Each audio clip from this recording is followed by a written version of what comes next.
도우심과 역사하심과 세임이 충만하게 넘쳐나시기를 간절히 다시 한번 주님의 이름으로 축복합니다.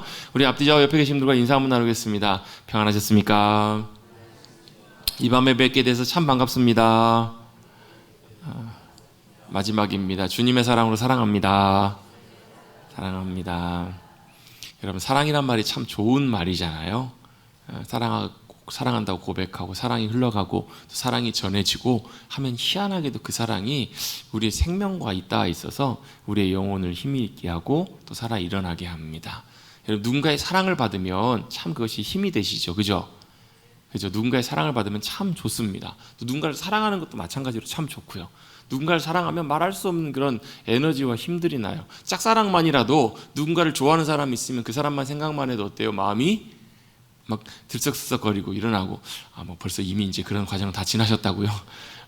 손주만 봐도 사랑의 마음이 생기기도 하고. 근데 반대로 누군가가 나를 사랑해주고 내가 사랑받고 있고 사랑한다면 여러분, 세상에서 어떤 다른 것보다 비교할 수 없는 큰 위로와 힘이 될 때도 참 많이 있습니다. 그런데요, 세상에 있는 사랑만 받아도 그런데 하늘 하나님 아버지의 사랑을 우리가 경험하고 누리게 되고 그 사랑과 은혜를 여러분 우리가 누리고 살아갈 수 있으면요, 세상에 부러울 것이 하나도 없어요. 아무도 동의를 안 하시는 거 보니까 그게 도대체 뭐요? 이러신 표정인 것 같아요. 여러분, 하늘 아버지의 사랑과 그 하나님 아버지의 영원한 신실한 사랑을 우리가 알고 경험하게 되면 세상의 다른 것과 여러분 다른 게 아쉬울 게 없고 비교가 될 것이 없어요. 그게 주님의 사랑이에요. 그 크신 하나님의 사랑, 말로 다 형용 못하네, 말로 표현할 수 없는 그 크신 사랑이 어떤 사랑인지를 여러분 우리가 깨닫고 경험해야, 하나님의 사랑이 이런 것이구나, 내가 이런 사랑을 받고 살아가는 존재이구나, 이걸 알게 되고요. 이걸 알게 돼야 내가 이런 놀라운 사랑을 받고 살아가는 존재이구나라는 것을 알고 이 땅에서 주님과 함께 믿음으로 살아가는 그리스도인으로 살아갈 수가 있게 돼요. 이게 여러분 너무너무 중요합니다. 이걸 모르기 때문에 우리가 세상에 살면서도요, 그리스도인으로 살아가는 것이 그냥 그냥 종교, 교회 다니는 사람인 것처럼만 사라져요. 교회 다니고 그냥 어려울 때만 기도하고 어려울 때만 이렇게 찾는 사람으로 살아가지, 내가 정말 어떤 존재이고 어떤 사랑을 받고 살아가고 있고 하나님께서 나를 어떻게 보시고 나를 어떤 사랑으로 우리를 대하시는지를 그걸 실제로 경험하고 누리지 못하고 살아가는 거예요. 그래서 보면 참 우리가 이런 존재인데, 여러분 그 미운 오리 새끼의 이야기 잘 아시죠? 미운 오리 새끼, 그 내용의 핵심은 뭐예요? 이 새끼는 여기 아닙니다. 이 새끼는 뭐예요? 이 병아리는, 작은 이 생물은 오리가 아니라 백조예요. 백조. 근데 몰라요. 왜? 다 오리 사이에 있으니까 자기는 백조임에도 불구하고 어때요? 열등감에 쩌들어 사는 거예요. 비교의식에 쩌들어 사는 거예요. 나만 다르니까, 나만 못나고 못생기고 나만 이상하니까. 그렇잖아요 여러분. 다 똑같고 다 이런 분위기인데 나만 다르면 어떨까요? 내가 뭔가 잘못했나? 내가 뭐 이상을 입었나? 그렇게 신경이 쓰이잖아요. 미운 오리 새끼도 그랬던 것 같아요. 실제로는 미운 오리 새끼가 아니라 어떤 거예요? 백조예요. 백조 새끼예요. 백조 아기예요. 나중에 뭐가 될? 오리들은 겨우 물에서 이렇게 그냥 아웅다웅하면서 살아갈 그런 오리지만 백조는 어때요? 하늘을 나르면서 우아하게 아름답게 날아가야 될 새의 존재잖아요.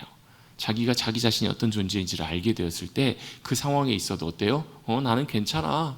난 너희와 좀 달라도 괜찮아. 나는 너에게 무시당해도 괜찮아. 너희가 나를 함부로 대하고 너희가 나를 인정 안 해줘도 상관없어. 나는 너희와 다른 내가 백조야 라고 이렇게 당당하게 설 수가 있는 거예요. 여러분, 하나님의 크신 사랑이 어떤 사랑인지를 여러분 깨닫고 경험할 수 있게 되시기를 간절히 바랍니다. 그 사랑이 어떤 사랑인지를 알아야 돼요. 내가 얼마나 큰 사랑을 받고 있는지, 그 사랑이 얼마나 크고 놀라운지. 사도 바울의 표현을 들어보면요, 그 사랑의 높이와 넓이와 깊이와 그것들이 얼마나 큰지 여러분 말로 헤아릴 수가 없다라는 거예요. 여러분, 애들이 여러분 엄마 아빠의 사랑을 알아요, 몰라요? 잘 몰라요. 그냥 막연하게 알긴 알지만 정확하게 잘 몰라요. 언제요? 나중에 애들이 커서 어른이 돼보고 자기가 엄마 아빠가 돼봤을 때 내가 받은 사랑이 얼마나 큰 사랑인지 그걸 나중에 알게 돼요. 우리도 알게 될 날이 올 거예요. 언제요? 주님 다시 만났을 때, 영광의 주님을 배웠을 때. 근데 그 이전에 이 땅에 살면서도 하나님이 우리를 얼마나 사랑하시는지를 우리가 알게 되면 우리의 영혼의 삶이 달라져요. 우리의 모습과 태도가 달라져요. 여러분 하나님의 사랑을 더 귀하게 깊이 경험하실 수 있는 사랑하는 성도님들이 되시기를 간절히 바랍니다. 그 사랑이 얼마나 크고 놀라운지, 그 사랑이 얼마나 우리를 어떤 것으로도 끊을 수 없는 그 사랑, 사망이나 권세나 세상이나 주관자들이나 심지어 사탄이나 어떤 권세도 그 사랑에서 우리를 끊을 수가 없다라고 로마서 8장은 우리에게 말씀하세요. 여러분 그 사랑, 그 사랑의 깊이와 넓이와 그 사랑의 풍성함과 여러분 그 사랑 받아보시면, 여러분 사랑 받으면 여러분 우리의 영혼이 어때요? 우리의 마음이 어때요? 얼굴부터가 많이 달라지거든요. 여러분 진짜 그 사랑을 경험하시고 누릴 수 있게 되시기를 간절히 바랍니다. 아멘. 그 사랑이 어떤 사랑인지 우리가 실제로 체험하는 것들이 정말 중요해요. 성령님께서 그 사랑의 귀한 풍성한 것들을 알게 해주시기를 간절히 바랍니다. 여러분 다른 거 구하지 마세요. 여러분 다른 거 기도하지 마세요. 여러분 다른 거 기도하고 간구하는 것보다요, 주님 사랑 알게 해주세요. 여러분 이 기도만 하나 하셔서, 이 기도에 주님께서 응답하셔서 하나님께서 여러분을 향한 하나님의 사랑만 알게 하시면 나머지 것들은 별 문제가 되지 않아요. 진짜예요. 여러분 초점이 맞춰주는 것이 정말 중요하거든요. 우리 믿음의 삶에 있어서 진짜 중요한 것 중에 하나가 뭐냐면 초점이 맞아야 돼요. 초점이 안 맞으면 아무것도 안 보여요. 예수님 말씀하셨던 산상수훈에 보면 사람이 눈이 성하면 온전하게 보인다고, 근데 눈이 온전치 못하면 안 보인다고. 그 성하다라는 게 영어 성경에 보면 영어로 싱글 포커스라는 말이 나와요. 초점이 하나라는 거예요. 초점이 하나로 딱 맞춰져 있으면 다 제대로 보일 것이 보여요. 근데 초점이 안 맞아 있으면 아무것도 안 보여요. 사진 찍어보신 분은 알겠지만 요즘은 핸드폰에서는 지가 자동으로 다 초점을 잡아주기 때문에 그런 일이 하나도 없는데요, 옛날 카메라 써보신 분들은 사진에서 제일 중요한 것 중에 하나가 초점이에요. 초점이 안 맞으면 도대체 이게 누구요? 도대체 뭘 찍은 거예요? 이게 뭐예요? 아무것도 안 보인다고요. 우리의 믿음의 삶이 그럴 수 있어요. 여러분 주님께로 초점이 안 맞아 있으면, 우리가 초점이 맞춰져 있는 곳에 맞춰져 있지 않으면 아무것도 안 보인다고요. 막연해요. 모든 게 다. 막 아침 안개 눈앞 가리듯 주님도 막연하고요, 믿음도 막연하고요, 날 정말 주님 사랑하시는가, 주님이 나의 삶을 붙드시는가, 인도하시는가, 주님이 내 기도에 응답하시는가 안 하시는가, 모든 게 다 막연하고 뿌예요. 왜요? 초점이 안 맞으면 그래요. 초점이 안 맞으면 내 삶의 모든 문제 하나하나가 얼마나 그렇게 도드라지고 힘겹게 다가오는지 몰라요. 그 문제에 대한 답은 딱 한 가지예요. 주님께 초점이 맞으셔야 돼요. 주님의 사랑에 우리의 초점이 딱 맞춰지기 시작하면 모든 것들이 쫙 맞아지고 정리되기 시작해요. 그래서 여러분 기도할 때 저는 종종 그런 제안 한 번씩 드리는 이유가 그거예요. 기도의 제목 갖고 주님 앞에 나가지 마시고, 주님 앞에 나가시려면 그거 잠깐 내려놓으시고 주님 앞에 나가셔야 된다고. 왜요? 주님 앞에 나가셔서 찾아오시는 주님의 보좌 앞에서 그 주님을 만나게 되면, 주님 앞에 딱 갔더니 이미 뭐예요? 주님이 내가 기도하고 구해야 될 거 주님이 아시네요? 다 알고 계신다라는 거예요. 알고 계시고 예비하고 계신다라는 거. 누구만 몰랐어요? 나만 몰라요. 나만 모른다고요. 여러분 같이 한번 고백해 보시겠습니다. 여호와 이레, 여호와 샬롬, 여호와 라파. 여러분 성경에 보면 이런 하나님 아버지의 이름의 여러 가지 칭호들이 나와요. 이것 말고도 굉장히 많은데요, 여호와 이레가 뭐예요? 보시는 하나님. 그래서 뭐 하신다고요? 예비하신다고요. 아니 몰랐는데 아브라함은 알았어요? 몰랐어요? 몰랐어요. 생각도 안 했으니까 이삭을 실제로 죽이려고 했죠. 진짜로 하나님 말씀하신 대로, 하나님 말씀하시면 제가 아들 이삭까지도 주님 앞에 드릴게요, 그런 마음으로 갔잖아요. 실제로 순종하려고 칼까지 다 들었어요. 누가 잡았어요? 하나님의 사자가 급하게 아브라함을 잡지 않았으면 아브라함은 실제로 이삭 죽였을 거란 얘기예요. 근데 이미 하나님은 뭐하고 계셨어요? 준비해놓고 계셨다고요. 뭘요? 이삭 대신에 바칠 순양을 이미 하나님께서 예비해 두고 계셨어요. 여러분의 삶 가운데 하나님께서 귀한 것들을 다 예비해 두고 계세요. 아멘. 진짜 예비해 두고, 우리가 안 보여서 그렇지, 이삭이 아브라함이 여러분 하나님께서 보여주실 때까지 하나님의 준비해 놓으신 그 양을 희한하게 못 봤어요. 왜 못 봤을까? 안 보였으니까.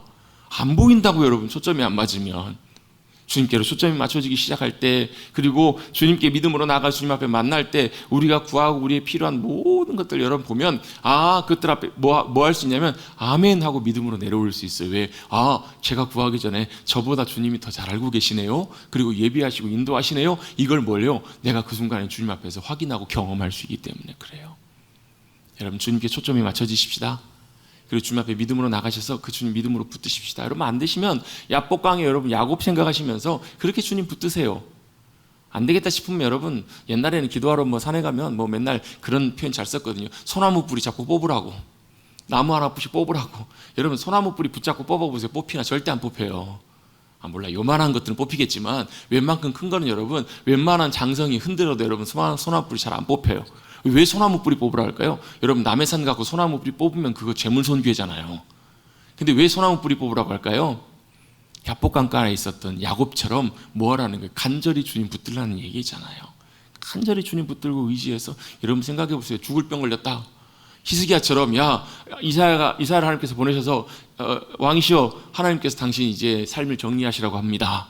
그 병에서 하나님께서 왕을 데려가신다고 합니다. 이제 쉽게 말하면 뭐예요? 사형 선고가 내려진 거잖아요. 당신 죽습니다. 사형 선고가 내려져요. 히스기야가 어떻게 해요? 여러분 같으면 그때 뭐 하시겠어요? 아이고 속 시원하다 그러시겠어요? 얼마나 절박함으로 얼마나 간절함으로 주님 앞에 나가겠냐고요. 그렇게 주님 앞에 나가서 간절히 기도하고 하나님께서 15년의 인생의 수완을 더 주님께 늘려주시잖아요. 여러분 늘려주시고 말고 그것보다 중요한 게 있어요. 뭐예요? 그런 사모함과 간절함으로 주님 붙들고 나아가면 하나님께서 야곱을 찾아와 주시고 만나 주신 것처럼 붙들어 주시고 인도해 주시더라는 거예요. 여러분 한번 여쭤볼게요. 야곱이 하나님을 온전하게 붙들었어요. 하나님만 온전하게 붙들고 씨름했어요. 지금 야곱의 처해 있는 현실은 어떤 거예요? 내일 당장에 자기를 죽이려고 쫓아왔던 형 에서를 만나야 되는 상황이에요. 자기가 내일 죽느냐 사느냐의 문제가 달려있는 거예요. 여러분 한번 여쭤볼게요. 내일 여러분의 삶에 죽느냐 사느냐는 문제 달려있으신 분 있으세요? 없으시죠? 내일 여러분 누가 죽인다고 쫓아오는 분 있으세요? 없으세요? 없잖아요. 우리 인생에 그런 절박하고 답답하고 정말로 괴롭고 힘든 상황들이 있을 때 야곱은 뭐 했다라는 거예요? 야복강에서 주님 붙들었다고요. 놔라! 주님 절대 저 복 주시지 않으시면 못 보내드립니다. 야곱이 어디 환도뼈, 여기 골반, 고관절, 대퇴부뼈 여기가 위골되고 탈골될 만큼 하나님께서 그렇게 쳤음에도 불구하고 그거 하나님 놓지 않아요. 그가 나중에 뭐라고 고백해요? 브니엘의 아침을 맞이해요. 하나님의 얼굴을 제가 배웠습니다. 주님을 배웠습니다. 그가 그렇게 고백하고 나서 그 인생의 앞에 그가 겪게 되었던, 그가 만나야 됐던, 직면해야 됐던 형과의 모든 문제가 이미 싹 풀려 있어요. 왜 그래요? 야곱의 마음 가운데 하나님의 놀라운 영광과 은혜가 함께 하셨기 때문에 형을 배우니까 제가 하나님의 얼굴을 뵙는 것 같습니다. 이제는 뭐가 되는 거예요? 형 그 왼수 같았던 또 나를 죽이려고 했던 형의 얼굴이 하나님으로 보일 만큼 이제는 뭐가요? 그 문제가 이미 다 풀려버렸다는 거예요. 여러분 문제는 어디서 끝났어요? 이미 야복강 거기서 기도의 자리에서 다 해결되고 끝난 거예요. 여러분 마찬가지입니다. 주님께 초점을 두시고 여러분 우리가 맞닥뜨리는 많은 문제들, 상황들, 힘든 형편들, 처지들 여러분 주님 앞에 기도하실 때 여러분 주님이 이미 다 알고 계신다고요. 우리의 초점을 어디에 두시라고요? 주님께 초점을 맞추시고 주님 앞에 나가면 뭘 주님이 알게 하세요? 나를 향한 하나님의 사랑이 얼마나 큰지, 바다보다 넓은 주님의 사랑 얼마나 크고 놀라우신지 여러분 우리에게 주님께서 알게 해주시고 경험하게 해주실 줄로 믿습니다. 아멘. 그 사랑과 은혜를 귀하게 경험하시고 체험하실 수 있게 되기를 다시 한번 주님의 이름으로 축복합니다. 그게 뭐예요? 사랑받는 주님의 백성들의 삶이에요. 여러분 항상 고백하잖아요. 뭘요? 날 사랑하심, 날 사랑하심, 날 사랑하심. 성경에 써있네. 옛날 찬송가에 뭐였죠? 성경에 쓰였네. 아무튼 비슷한 고백이에요. 성경에만 써있으면 뭐하냐고 여러분. 나를 사랑하신 그 하나님의 사랑이 어떤 사랑인지를 우리가 경험하고 나면요 어때요? 배시시 웃어진다니까요. 슬퍼하고 괴로워해야 되는 상황인데 웃음이 나와요. 왜? 나를 사랑하신 그 사랑이 얼마나 감격스러운지 기쁜지 얼마나 좋은지 그걸 고백할 수 있게 돼요. 여러분 하나님의 사랑을 여러분 성경에만 써있는 걸 그냥 눈으로만 보지 마시고 머리로만 하나님 나를 사랑하시는구나 입으로만 고백하지 마시고 여러분의 영혼이 그 사랑을 경험하셔서 그 사랑 때문에 감격하여 주님과 함께 믿음으로 동행하시는 사랑하는 성도님들 되시기를 간절히 주님의 이름으로 축복합니다. 그게 뭐예요? 주님의 은혜 가운데 살아가는 삶이에요. 그게 있어야 믿음으로 주님과 동행하는 삶이 가능해져요. 아멘. 그렇게 살아가시는 우리 성도님들 되시기를 간절히 바랍니다. 왜요? 왜 그렇죠? 왜 그게 중요해요? 왜 제가 한 10분 넘게 여러분 이 부분들을 계속 강조했을까요? 하나님이 우리를 그렇게 사랑하시니까. 아담을 그렇게 사랑하셨고 누구를요? 하나님의 사람들을 그렇게 부르시고 사랑하셨기 때문에 왜 부르셨겠어요? 하나님 쓸데없이요? 아무 이유 없이요? 아니요. 사랑하시니까. 저와 여러분이 이 자리 가운데 있는 것도 하나님이 저와 여러분을 사랑하셨기 때문에 선택하셔서 부르신 거예요. 여러분 우리가 예수님 믿고 살아간다는 것은 예수님을 나의 구주로 믿고 살아간다는 것은 최소한 한 번 이상은 하나님께서 우리를 불러주신 그 음성을 들은 거예요. 그 최소한 한 번 이상은 하나님 나를 사랑하신다는 그 사랑의 부르심 앞에 우리가 믿음으로 반응했기 때문에 이 자리에 계시는 거예요. 어떤 모습으로 있으시든지 간에. 그러면 어떻게 해요? 이제 그 더 사랑을 잘 아셔야 돼요. 여러분, 사람은요 사랑 먹고 살아요. 누구의 사랑을요? 사람들의 사랑도 참 중요하겠지만 하나님의 사랑을 먹고 살아가는 것이 참 중요해요. 여러분, 형편이 아무리 어려운 가정에서 자라나는 아이도요 참 큰 사랑을 먹고 자라는 아이들은요 달라요. 근데 여러분, 뭐 재정적으로 경제적으로 부자고 부족함이 없이 다 누리면서 자라는 아이인데 그 아이가 참 사랑을 경험하지 못하고 자라는 아이는요 반드시 어떻게 해요? 성격적으로나 모든 면에서 여러분 왜곡되거나 모난 그런 성품과 성격으로 자라날 확률이 굉장히 높아요. 우리 그리스도인들은요, 어떨 때는요 육신의 부모님으로부터 그런 사랑 온전히 못 받았을 수도 있어요. 어떤 경우는 과하게 받았을 수도 있지만, 근데 그게 중요한 것이 아니라 그거보다 뭐요? 우리의 영원한 아버지가 되시는 하나님의 사랑을 받아야 우리 영혼이 살아 일어나요. 그래야 우리의 영혼이 자라나요. 여러분, 하나님의 큰 사랑을 더 귀하게 경험하시고 누려가실 수 있게 되기를 간절히 바랍니다. 그 사랑 가운데 부름받아 주님 따라 나선 사람이 있습니다. 바로 아브라함입니다. 하나님께서 아브라함을 찾아오십니다. 갈대아 우르에서 출발해서 하란으로 가 있던 아브라함을 하나님께서 찾아오시고 부르십니다. 그리고 뭐라고 말씀하세요? 너를 복의 통로로 삼겠다라고 말씀하세요. 여러분, 항상 하나님의 말씀에는요 말씀 이꼬로 말씀과 동격으로 뭐가 같이 하냐면요 하나님의 말씀은 그냥 말씀이 아니라 하나님의 뭐라는 거예요? 약속이에요. 하나님의 말씀하심 속에는 반드시 뭐가 같이 있냐면 하나님의 계획과 약속이 그 안에 같이 담겨 있어요. 그래서 여러분, 성경을 뭐라고 해요? 하나님의 말씀의 책이라고 해요. 말씀이라고 해요. 그럼 동시에 또 뭐냐면 성경은 또한 동시에 하나님의 말씀이면서 하나님의 약속이에요. 왜? 사람의 약속은 어기기가 굉장히 쉬워요. 하다가 얘기해놓고 안 되면 어쩔 수가 없는 거예요. 예를 들면 언제까지 내가 너 도와줄게 해가지고 봤더니 여유가 있어서 누구에게 얼마 정도 도와줄 수 있는 여유가 있어서 그걸 도와주기로 약속했어요. 근데 갑작스럽게 무슨 일이 생겨가지고 그 돈이 없어져 버렸어요. 그럼 어떻게 해야 돼요? 아이고, 야, 미안하다, 야. 내가 너 도와주기로 해가지고 이렇게 내가 갖고 있었던 여윳돈이 이렇게 있었는데 갑자기 뭐 어머니가 아프셔가지고 아니 무슨 상황이 생겨가지고 뭐 수술비 되느라고 그 돈이 다 없어져 버렸다. 야, 거기 들어가 버렸다. 어떻게 하냐? 약속을 지킬 수 있어요? 없어요? 자, 극단적인 예를 들어본 거예요. 사람의 약속은 지킬 수도 있지만 지켜야 되지만 못 지키는 경우도 많아요. 갑자기 주님 불러가시면 몇 날 며칠 만나기로 했다가 못 만나잖아요. 잘 갔다 올게. 집에 아침에 나올 때마다 잘 다녀올게 인사하고요. 그 약속을 지킬 수 없을 수도 있어요. 우리의 인생이라는 게. 그렇죠? 그래요, 안 그래요? 우리의 인생이기 때문에 그래요. 우리 인생 앞날도 내다볼 수 없는, 책임질 수 없는 연약한 인생, 한정적인 인생이 우리의 인생이기 때문에 그래요. 그런데요, 중요한 것은 하나님은 영원하신 하나님이시라는 거예요. 영원하신 하나님이시라는 얘기는 영원히 계신 하나님이시면서 또 영원히 뭐 하신다고요? 변하지 않으시는 분이시라고요. 제가요 어렸을 때 어디를 갔냐면 설악산을 갔어요. 설악산을 갔더니 설악산에 가보면 여러 가지 많은 것들이 있는데 설악산 중에 하나가 뭐가 있냐면 울산바위가 있잖아요. 아시죠? 그래서 제가 궁금했던 게 있어요. 왜 설악산인데 울산바위래요? 그랬더니 그렇게 얘기해 주는 거예요. 전국에 있는 유명한 바위들이 다 어디를 금강산에서 불러가지고 금강산으로 다 모이는데 울산에 있던 바위가 출발해가지고 금강산까지 가다가 제 내용은 정확한 기억이 안 나요. 그다가 어디에 설악산에서 멈춰가지고 거기에 자리를 잡아서 울산바위래요. 장난이 맞죠? 네, 맞죠. 우리가 대충 맞죠? 그랬어요. 뭔 얘기를 하다가 울산에 있었던 바위가 지금 어디 있는 거예요? 설악산에 있어요. 근데 제가 어렸을 때 봤을 때, 또 군대에 있을 때 봤을 때, 지금 다시 가서 봤을 때 아직까지 계속 울산 바위가 설악산에 그대로 있더라고요.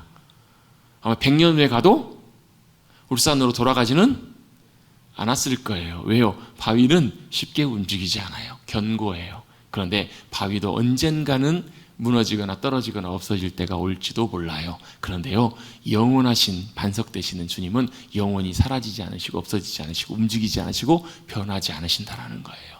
그래서 하나님의 말씀은 하나님의 약속이 되고요, 그 약속은 뭐가 돼요? 변하지 않는 신실한 반석과 같은 움직이지 않는 든든한 영원한 약속이 되실 수 있는 거예요. 그 약속을 누구에게 하셨다고요? 아브라함에게 하셨어요. 아브라함에게 하나님께서 말씀하시면서 그 언약 약속이 되었습니다. 그래서 하나님께서 뭐라고요? 그렇게 하시겠다. 너는 믿고 따라만 와라. 아브라함이 그렇게 믿고 따라가요. 그게 뭐예요? 믿음이에요. 믿음. 믿음은 뭐냐면 하나님이 말씀하시고 하나님이 행하신 일들을 우리가 믿고 동의하고 따라가는 것, 순종해 가는 것, 그게 믿음이잖아요. 그렇게 믿음으로 따라갑니다. 아브라함이 하나님을 믿었기 때문에 그가 거하던 땅에서 떠나서 하나님 말씀하신 약속의 땅까지 오게 됐어요. 그렇죠? 믿음의 여정을 잘 걸어왔습니다. 근데 믿음의 조상이었던, 믿음의 여정을 순종하면서 자신의 모든 인생, 모든 걸 걸고 따라왔던 아브라함도 어때요? 연약함들이 많았다고요. 실수했어요? 안 했어요? 했어요? 안 했어요? 했어요. 따라 나오자마자 12장부터 실수를 해요. 무슨 실수를 해요? 기근이 생기자 어떻게 해요? 상황을 보고 환경을 보고 자기가 판단하고 자기가 생각해서 자기 생각이 들어오니까 어때요? 실수하게 되는 거예요. 참 감사하게 아브라함의 이야기들을 쭉 살펴보면요, 자신의 연약함 가운데 실수했던 많은 장면들이 있었음에도 불구하고 누구는요, 하나님은 실수하지 않으시고 신실하시게 아브라함의 삶 가운데 함께해 주시더라는 거예요. 그게 뭐예요? 하나님의 자비와 긍휼이에요.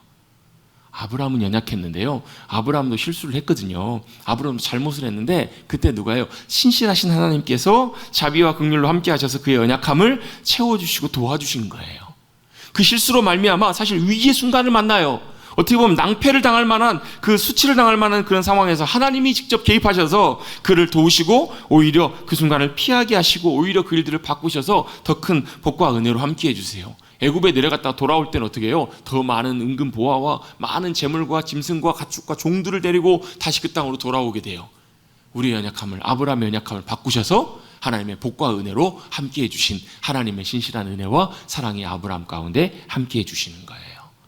여러분, 우리도 마찬가지입니다. 사람들이 하는 실수에 여러분 가장 큰 것 중에 하나가 뭐냐? 믿음으로 살아가는 우리 성도들이 하는 실수 중에서 가장 중요하고 큰 실수 중에 하나가 바로 뭐냐면, 하나님의 말씀하심과 인도하심을 따라가는 것이 아니고 어떻게 따라가는 거예요? 자기가 판단하고 그 상황을 보고 생각해서 그거대로 계획해서 따라가는 것, 그게 아브라함의 실수이기도 했고 우리의 실수이기도 해요. 왜요? 그게 더 먼저 나오거든요. 왜? 그게 더 먼저 보여요.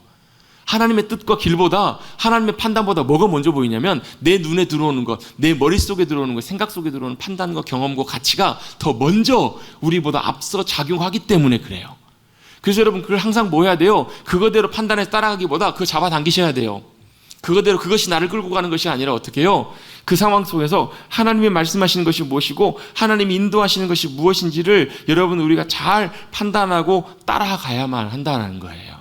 그래서 그때 필요한 게 뭐예요? 말씀과 기도예요. 말씀을 통해서 나에게 말씀하시는 하나님의 음성을 듣고 기도하면서 뭐예요? 내 생각보다, 내 판단보다, 내 계획보다, 내 생각보다 뭐가요? 하나님의 생각과 계획이 무엇인지, 하나님의 판단이 무엇인지를 그걸 우리가 구하고 찾고 기다릴 필요가 있어요. 여러분, 이게 안 되고요, 내가 판단해서 내가 결정해서 이렇게 하게 되면 뭐가 문제가 생기냐면 하나님이 개입하시고 역사하실 여지가 없어져요. 내가 앞서가게 된다고요. 그래서 하나님의 도우심과 은혜가 함께 하시지 않으세요. 하나님의 은혜와 도우심이 함께 하시지 않기 때문에 우리는 어때요? 하다가 어려우면 어떻게 해요? 하나님 앞에 구해요. 하나님 도와주세요. 왜 안 도와주세요? 왜 안 도와주시기는요? 뭐가요? 하나님이 개입하실 여지가 없어요. 내가 계획하고 내가 원하는 대로 내가 판단해서 가기 때문에 그래요. 항상 여러분 그렇잖아요. 예전부터 그거는 많이 배우셨을 거예요. 무슨 중요한 일 시작하기 전에 기도하고, 모든 일들 하기 전에 기도하고, 여러분 항상 뭐 모이면 기도하고, 이렇게 다 어렸을 때부터, 예전부터 신앙생활 하시면서 그렇게 배워오셨죠? 그죠? 그래서 모든 걸 시작할 때는 우리가 기도로 시작합시다, 이것까지는 잘 아세요. 근데 기도하고는 시작하는데 이게 어떨 때는요, 그냥 형식적으로 우리가 마치 여러분 밥 먹을 때 여러분 교회 다니시는 분들 항상 기도하는 것처럼 형식적으로 하나님 감사합니다. 어떨 때는 기도도 막 사람들 많을 때 눈치 보이잖아요. 그래서 어떻게 해요? 하나님 감사합니다, 아멘.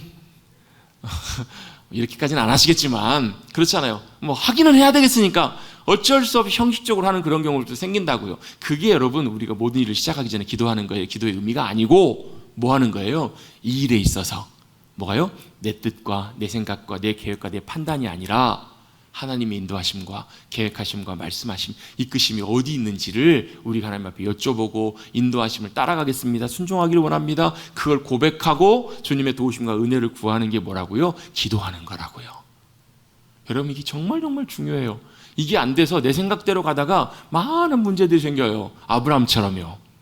아브라함도 똑같이 그랬잖아요. 아브라함이 여러분 하나님께서 말씀하셨음에도 불구하고, 그 상황 속에서 말씀하셨음에도 불구하고 누구의 말을 들어요? 사람의 말을 들어요. 자기 눈에 보이는 대로 행동하잖아요. 자기 눈에 보이는 대로 애굽에까지 내려가고요. 또 어때요? 15장에 주님이 나타나셔가지고 뭐라고 말씀하세요? 두려워 말라, 내가 네 방패고 내 지극히 큰 상급이다. 왜요? 아브라함이 지금 두려워할 상황이잖아요. 주변의 나라에서 주변의 왕들이 쳐들어와 가지고 자기에게 막 둘러싸 가지고 자기를 치면 감당할 수가 없으니까. 또 결정적인 문제가 뭐예요? 자식이 없기 때문에 불안한 거예요. 염려가 되는 거예요. 두려워하지 마라. 여러분 두려워하지 마십시다. 네. 두려워하지 마십시다. 왜요? 아브라함에게 주님께서 말씀하신 것처럼 우리에게도 우리가 두려워할 때 주님은 오셔서 그렇게 말씀하시는 주님이세요. 우리가 두려워하기 때문에 안 들려서 그렇지. 주님은 우리에게 끊임없이 말씀하시고 두려워하지 마라. 주님이 우리의 뭐가 되신다고요? 뭐가 되신다고요? 방패가 되신다고. 방패. 같이 한번 고백하겠습니다. 주님이 하나님이 나의 방패이십니다. 지극히 큰 상급이십니다. 방패가 되신다고. 우리의 보호자가 되어주신다고요. 우리의 보호막이 되어주신다고요. 그래서 어떤 공격도 막아주시는 보호막이 되신다라고 우리가 믿음으로 고백하고 선포하는 거예요. 지극히 큰 상급입니다. 주님이 우리의 뭐가 되신다고? 공급자가 되신다고요. 우리의 기업과 유업이 되어주신다고요. 여러분 만약에 여러분 부모님 계시는데 부모님이 엄청난 유산을 남겨주실 수 있게 되셨어요. 그럼 여러분 어떻게 하시겠어요? 맞더니 부모님이 막 빌딩이 건물이 막 몇십 채고 땅이 엄청나게 많고 막 동산도 자산도 엄청나게 많으시고 막 주식도 엄청 많이 갖고 계세요. 그럼 돌아가시면 그게 누구 거 돼요? 자손 거 되잖아요. 자손 거. 물론 돈 많으면 또 많으시면 또 싸우겠지만 정상적으로 내가 예를 들면 외아들이다 자녀다 그러면 어떻게 돼요? 그게 다 자신의 것이 되잖아요. 그럼 뭐 하면 돼요? 받으면 돼요. 누리면 돼요. 하나님이 우리의 상급이 되어주신다. 유업이 되어주겠다. 유산, 기업이 되어주시겠다라고 아브라함에게 말씀해 주신 거예요. 그래서 뭐 하라고? 두려워하지 말라고요. 염려하지 말라고. 그런데 하나님이 이렇게 약속하시고 말씀하시고 맹세해 주셨음에도 불구하고 그 다음 장 16장에 넘어오면 아브라함이 어떻게 해요? 사라의 말을 들어요. 왜? 눈에 보이는 게 달라진 것이 하나도 없으니까. 자식이 없으니까요. 어떻게 해요? 나이가 이제 100세를 가까워지고 나이가 많이 들었는데 아이가 생길 기미도 보이지 않아요. 그 모든 것들을 기대할 수가 없게 돼요. 마음의 염려와 불안은 당연해요. 그래서 누구의 말을 들어요? 사라의 말을 듣고 인간적인 방법으로 아이를 갖게 돼요. 이스마엘을 갖게 됩니다. 문제가 생겨요. 아이를 갖게 됐더니 더 큰 문제가 생깁니다. 사라가 와가지고 당신 때문에 이게 일이 이렇게 됐다고. 그러면 책임을 돌려요. 어떻게 해야 돼요? 어쩔 수 없이 아무래도 뭐 자기 정 부인은 아니지만 그 뱃속에 있는 아이도 자기 핏줄로 나온 아이잖아요. 그런데 어떻게 해요? 내쫓을 수 있는 사라에게 맡겨서 결국 그 뱃속에 있는 아이와 그 하갈이 내쫓기게 되는 난처한 상황에 누가 또 개입하세요? 하나님께서 개입하세요. 하나님이 여호와의 사자를 통해 사라를 만나주세요.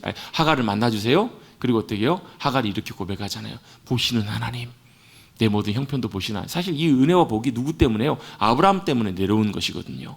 아브라함의 그래도 핏줄이기 때문에 야 네가 정식 약속의 자녀는 아니지만 너를 통해서도 12두령이 되는 12지파가 되는 많은 번성한 후손들을 주시겠다라고 하갈에게 약속하세요. 브엘라 헤로이. 살아계시는 살피시는 살아계신 자의 샘. 그 셈을 하갈에게 경험하게 하십니다. 그렇게 아브라함이 다시 실수하자 하나님께서는 아브라함에게 다시 나타나십니다. 이번엔 몇 세에 나타나시는가? 99세 때에 나타나세요. 99세 때에 아브라함에게 나타나셔서 뭐라고 말씀하시는가? 오늘 1절 말씀 같이 한번 읽어보도록 하겠습니다. 1절 한번 읽어봅니다. 시작. 아브라함이 99세 때에 여호와께서 아브라함에게 나타나서 그에게 이르시되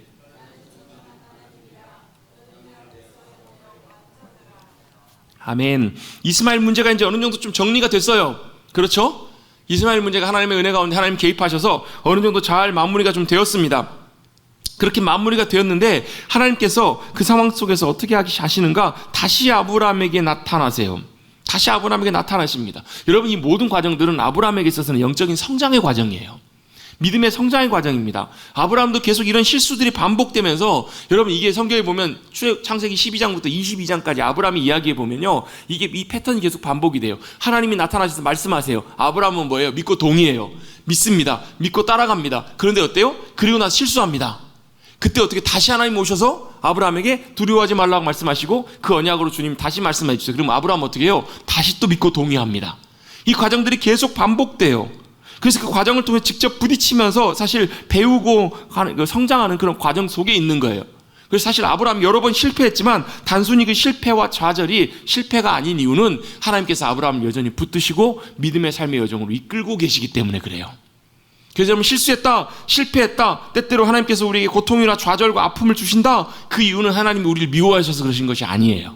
우리를 뭐 하시도록? 믿음으로 더 성장시키시고 자라게 하시려고 그렇게 우리를 인도해 가시는 거예요. 그래서 어떻게 해요? 주님만 의지할 수밖에 없는 그 자리로 하나님이 이끌어 주신 거예요. 아브라함이 지금 99세가 되었습니다. 이때까지 어떻게 해요? 자기를 봤을 때는 이제 더 이상 가능성이 없는, 이제는 아이를 낳을 수 없는 그런 절박한 상황 속에서 하나님께서 아브라함에게 나타나셔서 하신 말씀이 이 말씀입니다. 무슨 말씀하세요? 나는 전능한 하나님이시래요. 하나님께서 아브라함에게 뭐라고 말씀하신다고요? 나는 전능한 하나님이시다. 엘샤다이 하나님이다 라고 말씀하고 계시는데요, 전능한 하나님이라고 말씀하시고 그 다음에 너는 내 앞에서 완전히 행하라 라고 말씀하세요. 이 완전하다는 말이 탐임이라는 말인데, 여러분, 사람이 하나님 앞에서 완전할 수 있을까요, 없을까요?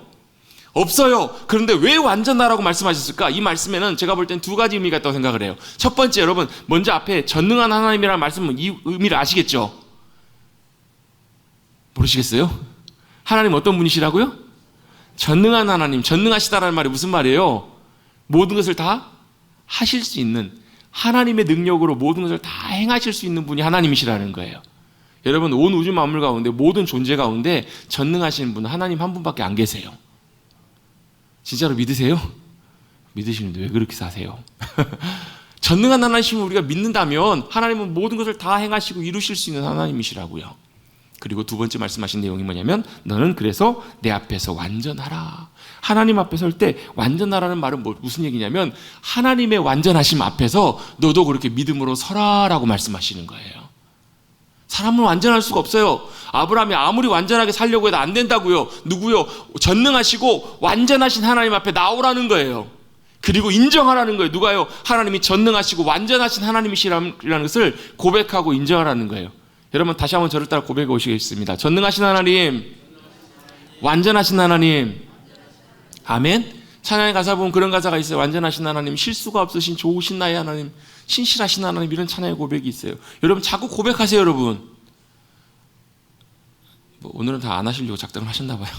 다 고백하세요. 여러분, 실제로 신실하신 하나님, 좋으신 하나님, 완전하신 하나님, 전능하신 하나님. 여러분, 우리 입술의 고백이 강력한 이유 중에 하나가 뭐냐면요, 안 믿어져도 그렇게 여러분 잘 우리가 마음으로는 고백이 안 돼도 그 입술의 고백이 자꾸 우리를 거기로 끌고 가서 그 자리까지 나가게 도와준다라는 거예요. 우리의 믿음의 고백이. 그래서 여러분, 끊임없이 고백하세요. 전능하신 나의 하나님, 또 뭐예요? 완전하신 나의 하나님. 아브라함에게 그렇게 나오라는 거예요. 너는 완전하라는 말은 완전하신 하나님 앞에 나오라는 거예요. 또 이 두 번째 의미는 제가 이제 그 레위기 말씀드리면서 말씀드렸던 부분인데, 흠없는 어린 양을 바치라라는 표현에서 흠없다라는 말이 완전하다라는 말과 같은 탐임이라는 단어예요. 여러분, 하나님께서 보실 때 사람이 아무리 흠을 찾아도 없던 거를 하나님이 보시면 흠이 있어요, 없어요? 다 발견하실 수 있어요. 근데 그걸 왜 하나님께서 흠이 없다라고 인정해 받아들여 주시는 거예요. 우리의 마음의 중심으로 주님 앞에 흠이 없는 걸 드리기를 원해서 주님 앞에 온전히 가지고 나가면 하나님이 찾으시면 흠이 다 있겠지만 그걸 어떻게 해요? 흠이 없는 것들로 받아들여 주신다라는 거예요. 누구를요? 어린 양을. 또 누구를요? 저와 여러분을요. 여러분, 믿음으로 주님 앞에 나가면 흠 없고 흠 많고 부족하고 주님 앞에 나갈 수 없는 우리들도 주님이 받아들여 주신다라는 거예요. 믿으십시다. 그렇게 주님께서 받아들여 주시겠다라는 거예요. 아브라함에게 완전하라는 말씀은 아브라함이 퍼펙트하고 하나님처럼 살 수가 없어요. 아브라함이 그 이후에도 또 실수를 해요. 그럼에도 불구하고 뭐라는 거예요? 하나님의 완전하심 앞에 믿음으로 나오면 주님이 뭐 해주시겠다고요? 받아주시겠다라는 거예요. 얼마나 귀한 말씀이에요. 하나님이 전능하신 하나님, 그리고 완전하신 하나님 앞에 믿음으로 그렇게 나오라는 거예요. 왜 하나님이 전능하신 하나님이라고 말씀하셨을까? 엘샤다이 하나님이란 말은 하나님의 전능하심, 불가능한 일을 가능케 하신 하나님이시라는 거예요. 특별히 이 엘샤다이 하나님은 언제 자주 나오는 표현이냐면, 특별히 여러분, 불가능한 일을 이루시고 생명을 주관하신 하나님께서 특히 아이를 못 낳을 때 아이를 낳게 하시는 아브라함에게 내가 전능한 하나님이다, 엘샤다이 하나님이다. 또 어디요? 이삭에게도 그렇고요. 또 누구에게도요? 한나에게도 그렇고요. 이렇게 하나님께서 특별히 생명을 주관하시는 하나님의 역사하심의 능력을 나타내실 때 엘샤다이 하나님이 나타나는 경우들이 많아요.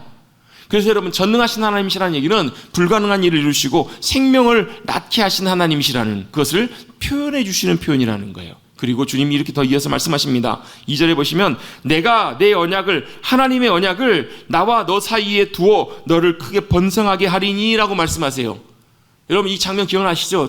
창세기 15장 말씀에 보면 짐승 2개 쪼개놓고 하나님이 그 가운데 지나가시잖아요. 그게 무슨 의미라고요? 언약을 지키지 않으면 동물이 쪼개서 죽임당하는 것처럼 목숨 걸고 생명 걸고 그 언약을 지키시겠다라고. 누가요? 하나님이 먼저 아브라함에게 그렇게 약속을 하세요. 하나님이 아브라함에게 그 약속을 주신 거예요. 그래서 하나님과 아브라함 사이에 뭐가요? 언약의 관계가 세워지는 거예요. 그리고 그 언약 가운데 주님 행하실 일이 뭐냐면 크게 번성하게 하실 거란 얘기예요. 아멘? 아브라함 통해서 뭘 크게 번성하게 하신다고, 후손과 민족을 크게 하시겠다고, 주님의 놀라운 큰 일을 이루시고 하나님의 백성, 하나님의 민족을 세워가시겠다라는 거예요. 아브라함 입장에서 볼 때는 어때요? 아멘 이랬겠죠? 그런데 아멘 이렇게 됐을까요? 입으로는 아멘 했을지 모르겠어요. 왜요? 그 다음 절에 보면요, 아브라함이 엎드렸더니 라는 표현이 나와요. 그 말은 뭐예요? 엎드리다라는 말은 보통 우리 동의하고 이렇게 우리 순종할 때 나타나는 보통 일반적인 형태잖아요. 그 앞에 엎드려요. 아브라함이 아마 마음으로 생각으로는 주님 앞에 동의하면서 엎드렸던 것 같아요. 근데 실제로는 아브라함도 믿었을까요? 못 믿었을까요? 아브라함도 믿기지가 않아요. 아브라함도 못 믿었어요. 어디 뒤에 17절 말씀에 보면 아브라함이 속으로 웃어요. 뭐라고요? 하나님, 제가 이제 나이가 100살입니다. 하나님, 저 아내 나이도 90입니다. 이미 경수가 끊어졌고 이 나이에 도대체 무슨 아이를 어떻게 낳을 수 있겠습니까? 안 믿어지는 거예요. 믿었는데 안 믿어져요.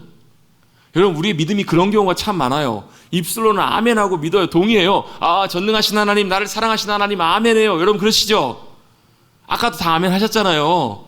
입술로는 동의하고 머리로는 동의하고 머리로는 아멘 하는데요, 실제로는 안 믿어져요. 실제로는 못 믿어요. 왜? 눈에 달라지는 게 아무것도 없거든요.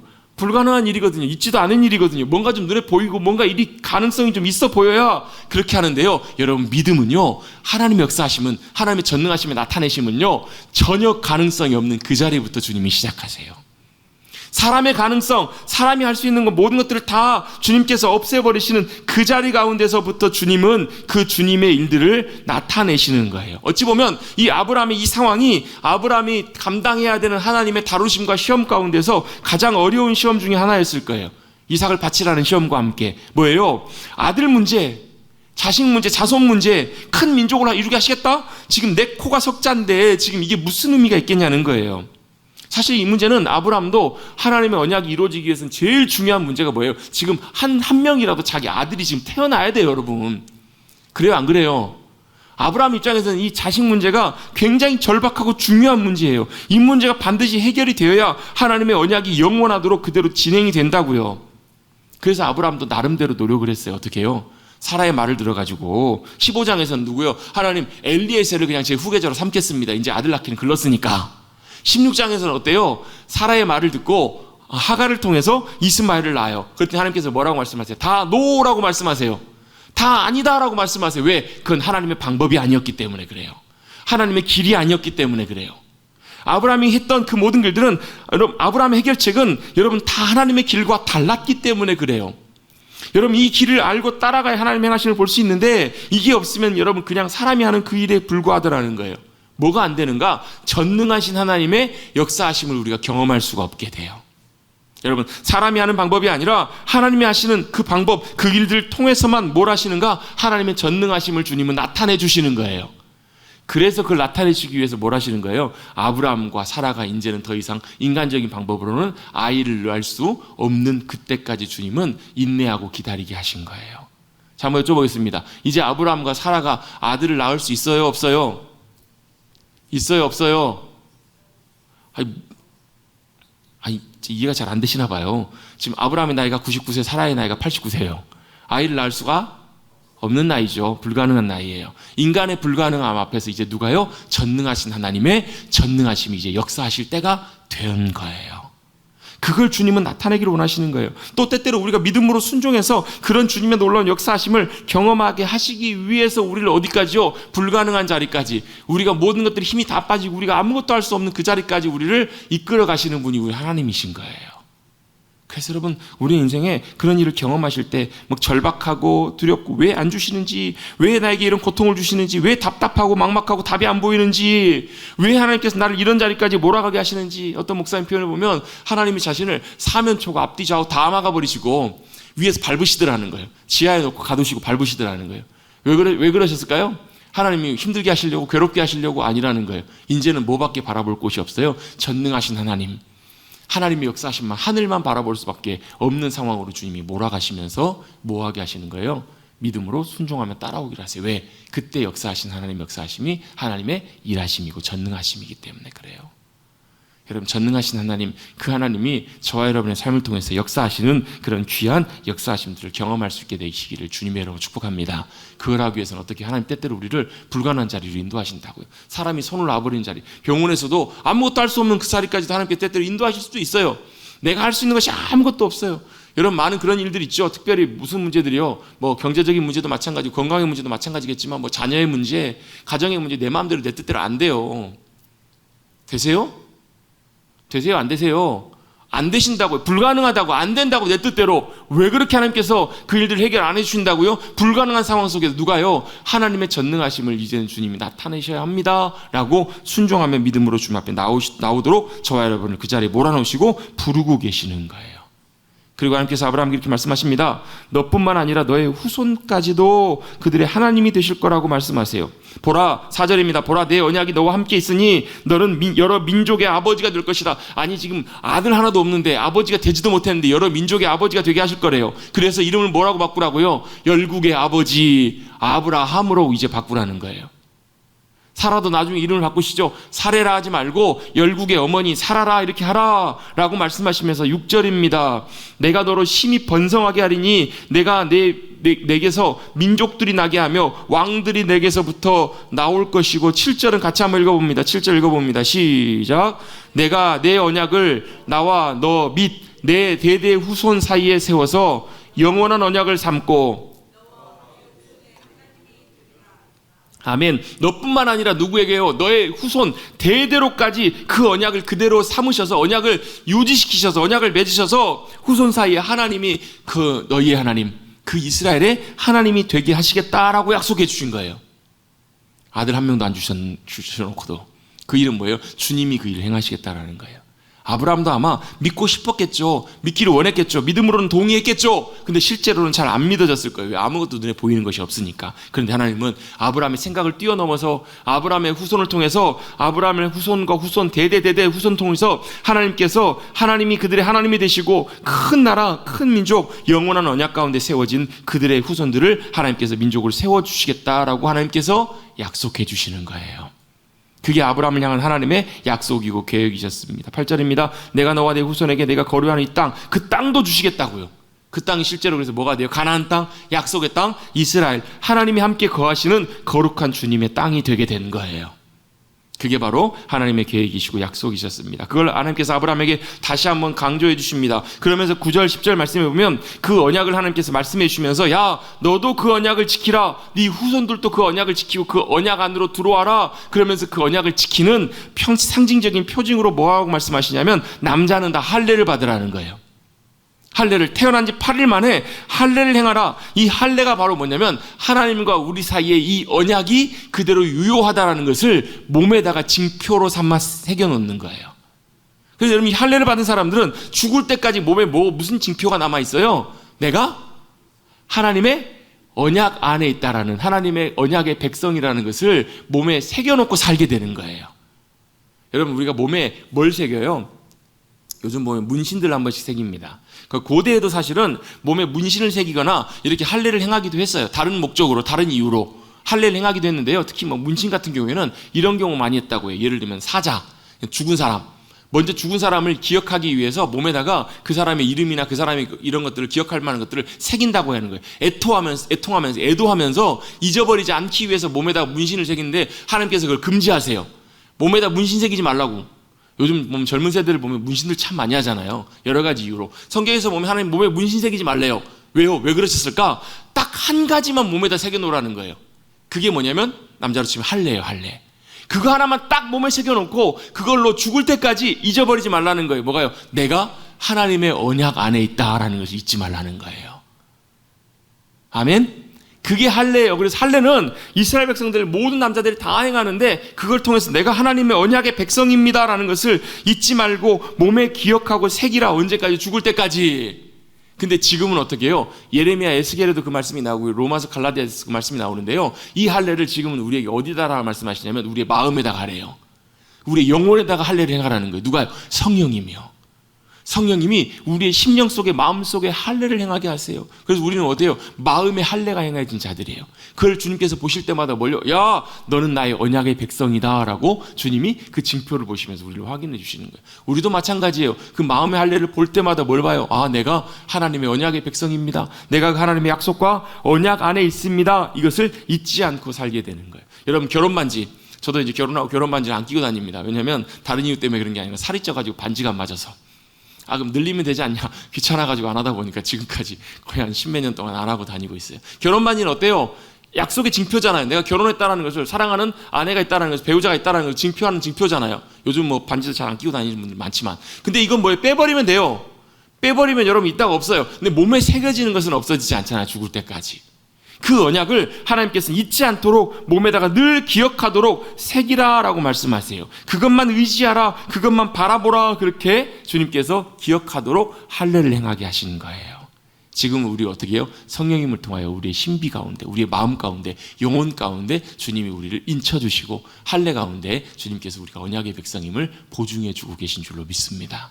자, 일단 같이 한번 고백해 보겠습니다. 우리는 마음의 할례로, 영혼의 할례로 하나님의 언약의 백성이 되었음을 주님이 보증해 주십니다. 아멘. 그걸 보고 기억하라는 거, 잊지 말라는 거예요. 여러분, 우리 비록 몸에 새겨진 것은 없지만 여러분 우리의 마음에 새겨주시는 그 마음의 할례로 우리가 여러분 영원한 언약의 주님의 백성임을 잊지 않고 그렇게 주님과 함께 주님의 언약과 약속하심 가운데 그 안에 거하고 살아가시는 저와 여러분 되시기를 주님의 여러분 축복합니다. 그렇게 되면 어떻게 해요? 주님이 일하세요. 사라에게도 똑같은 말씀하시면서 아브라함이 속으로 웃어요. 어찌 자녀를 낳을 수 있을까? 그랬더니 이스마엘이는 하나님 앞에 잘 살기를 원합니다. 그랬더니 하나님께서 뭐라고 말씀하시냐면 19절에 보시면 아니라는 거예요. 그리고 내년 이맘때에 네가 아들을 낳을 것이다. 그 이름을 이삭이라고 하고 내가 그를 통해서도 이 언약을 그대로 세우고 그 후손들에게도 그대로 이 언약을 세우리라 라고 말씀하세요. 그리고 이스마엘도 큰 민족이 되게 하겠고 하나님께서 이삭을 통해서 하나님의 놀라운 일들을 이루시겠다라고 주님이 말씀하시고 약속하시고 그 일을 누가요? 주님이 행해 가세요. 하나님이 행해 가시더라는 거예요. 여러분, 주님이 우리에게 약속하신 그 언약도 누가 이루세요? 주님이 이루어 가세요.